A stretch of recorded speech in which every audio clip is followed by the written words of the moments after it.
Let's talk about the Steelers. They get a win over the Vegas Raiders 32-13. Good win. There's no such thing as a bad win in the NFL, but I need to see them be more consistent moving forward on the offensive end. This offense is still a huge problem. I'm not trying to be negative. I'm going to say a lot of positive things in this video, but just stick with me. Justin Fields is not a bad quarterback in my opinion. Some others may disagree. I'll let you disagree. Justin Fields has been stuck in this game manager mode for 6 weeks now. I'm tired of seeing it. It is not going to be winning football against some of the top tier teams in the NFL. And we saw it last week against the Dallas Cowboys. They have to let him go out there and take deep shots down the field to George Pickens, Calvin Austin III. And these wide receivers, they have to play better moving forward. They still have a glaring hole in that receiver room. I'm not going to say any more things about Roman Wilson and how great of a player he could be and how amazing he was at Michigan with the limited catches that he had because he came from a college that always ran the football. But what is the point of spending a high round pick on a wide receiver and you're not going to play them at all? And I understand that he dealt with an ankle injury in training camp. He missed majority of training camp. I fully understand that. Calvin Austin III is a good splash player. He'll give you good catches here and there. And he'll always be good with run after the catch because of how fast he is. They need more consistency in the wide receiver room. And they need more help there besides George Pickens. I want to see Roman Wilson. He's 100% healthy, by the way. He's just been inactive the last couple of weeks. Similar to what Calvin Austin III was facing a couple years ago. What does scare me?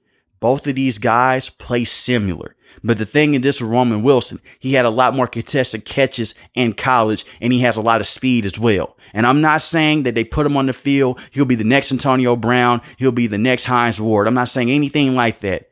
But he can definitely help. He's not going to hurt because we've seen it now. Guys like Van Jefferson and Cordell Patterson, when they're fully healthy, they're not viable options in the receiving room. And speaking of George Pickens, 3 catches, 53 receiving yards, led the team in receiving yards. I didn't get to speak about this last week. He was moping around against the Dallas Cowboys. He was upset. He wasn't finishing routes. You can't have that. We've seen the Steelers trade wide receivers like Antonio Brown, Chase Claypool, Deontay Johnson just from last season for having similar problems. Antonio Brown had a lot of mental problems off the field. But when I look at George Pickens, the kid is so special. Yes, get him the football, but he has to realize you're working with a quarterback that is in a situation right now to where he's a game manager by your offensive coordinator.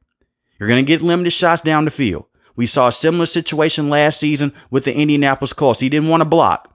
Right after that game, they put in Mason Rudolph. He's getting those shots down the field against the Cincinnati Bengals. He has to be more consistent on the field and just be patient. And I know it's frustrating. It is hard as hell if you're a wide receiver. You're running 40 yards down the field over and over again. You're doing the best that you can, and the quarterback doesn't see you. But what happens if Justin Fields evades a sack or two, like how he did in today's game against the Raiders, and he takes a deep shot down the field and you gave up on the route? He has no one else open. Now he's dead to right. So he has to be consistent. Today showed better effort. That's all that people want to see. They did a very good job in today's game of using Najee Harris and using using Najee Harris and Justin Fields in the running game. Jaylen Warren is still out right now with a knee injury. He's trying to come back any week now. Cordell Patterson right now still recovering from an ankle injury. When I say they did a good job using them in the running department, they did a very good job in the red zone department. We're using the legs of Justin Fields and Najee Harris. Justin Fields had 2 rushing touchdowns. Najee Harris had a rushing touchdown. He had 106 rushing yards on the day. He averaged 7 yards a carry, which is ridiculous. And I've been hard on Najee Harris in the past because, in my opinion, he's just too slow to come out the backfield. Today was not the case. Last week, that was the case. And they're still relying too much on this defense. They were settling for field goals early in this game because the red zone offense cannot score early in the game. Part of that is because Arthur Smith is insistent on just letting Justin Fields go out there and make the least amount of mistakes as possible. He threw an interception in this game. They called it back because of roughing the passer. That was a close one. But on the day, the offense, they looked okay. They did what they had to do. They went out there. They scored touchdowns. I'm really not trying to be too negative here. But I've seen this same song and dance before. I just want Steelers fans to be cautious with this. They come out, they do something like this. Then the next week, they may face a team like the Bengals or the Ravens, and they can't even get over 14 points. But in today's game, they balled out. They did what they had to do. Shout out to Justin Fields. I will also say this as well. He has to get better with the passes between 15 and 20 yards. He's missing too many of those passes. And he has to be better with the fumbles as well. When he's playing with a lead, he's a different quarterback. When he has to play from behind, that's when you see those fumbles start to reoccur and those interceptions. And we saw that against the Indianapolis Colts. In the back half of that game, he was special, but he did have a fumble. That's true. On to the positives. The defense, they look better. Patrick Queen has struggled up to this point, but Patrick Queen got it going in today's game. I will give him credit. He led the team in total tackles. They were stopping the run. Alexander Madison, Aiden O'Connell, they were getting things done. They were willing and dealing early in the first quarter. Then after that, they turned up the aggression on the defense. Then they started to pounce on Aiden O'Connell and the offense as a whole. And I will say this, it is Aiden O'Connell. No disrespect towards him. No disrespect towards Gardner Minshew. They're not even close to being top 20 quarterbacks in the NFL. They're both terrible. But the Steelers usually would lose to teams like this. This is where Tomlin would usually play down the competition, and they'll go out there and they'll lose by 3 or they'll lose by a touchdown.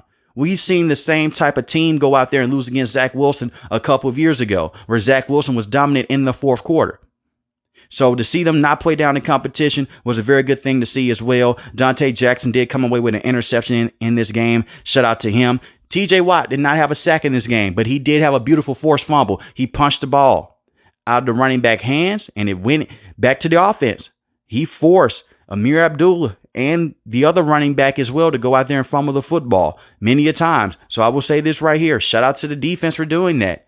TJ Watt did not cause every fumble, but he was around the football, especially when he punched the football out on. So shout out to him. Shout out to Cameron Hayward. He had a sack in today's game. Zach Frazier also went out in today's game. Pay attention to that. They're already without Troy Fatanu at the right tackle position. They're already without James Daniels at the right guard position. And Zach Frazier, that's their starting center. They're going to need him.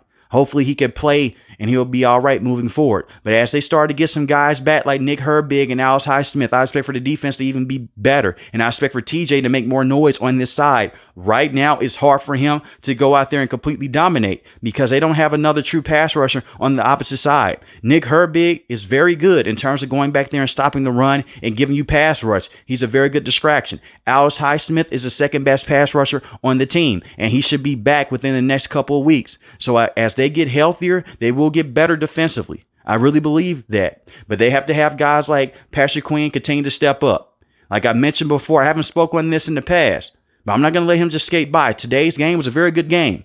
He's been hot garbage in the past, especially with the money that they were giving him.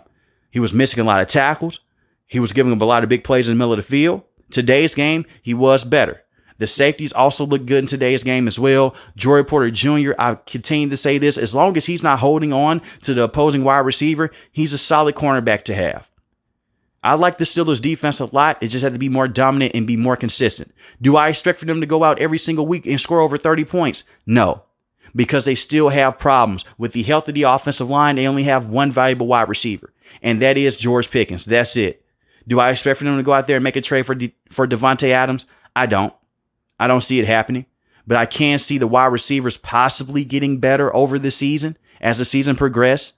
Possibly, but that's going to be hard to do because right now you're stuck with the guys that you have, and you just hope that Arthur Smith can develop wide receivers, and Arthur Smith has never developed wide receivers. Let's just be real here. A.J. Brown was a freak. Drake London is a freak in his own right, and I'm talking about previous jobs that he had.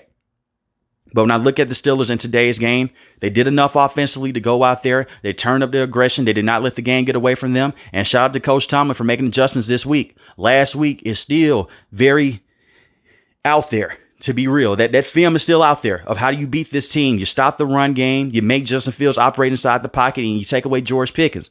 But they can find other options in the receiving game besides George Pickens. And they can get Najee Harris some more help in the backfield with Jaylen Warren getting healthier. And a guy like Cordell Patterson, I think that it will help them in the long term. But this is still going to be one of those football teams that you look at late in the season. They're going to be annoying to beat because they have very good pass rush. They have solid running backs as well. The wide receivers, they are what they are. You have one good wide receiver in Pickens, and that's pretty much it. But you can't complain too much about a loss. They forced Aiden O'Connell to go out there and throw the football 40 times. They came away with an interception, and they did enough to go out there and get the win. My MVP for this game is Chris Boswell. Shout out to one of the best kickers in the NFL, if not the best kicker in the NFL. Because most weeks, he's our highest scoring player. He's going out there and he's not missing field goals. If it wasn't for Chris Boswell, most weeks, this team would be screwed. Because every time they go down there and settle for field goals, he's the one that's putting the ball through the upright. But I would say this right here, man. Can't complain too much about a win. They get the win over the Raiders, 32-13. And I have more to say about the Raiders in the next video. If you're new to the channel, hit the subscribe button. If you like the video, hit the like button. Most importantly, want each and every last one of you guys stay safe, stay positive. Thanks for watching the video, guys. God bless. Peace.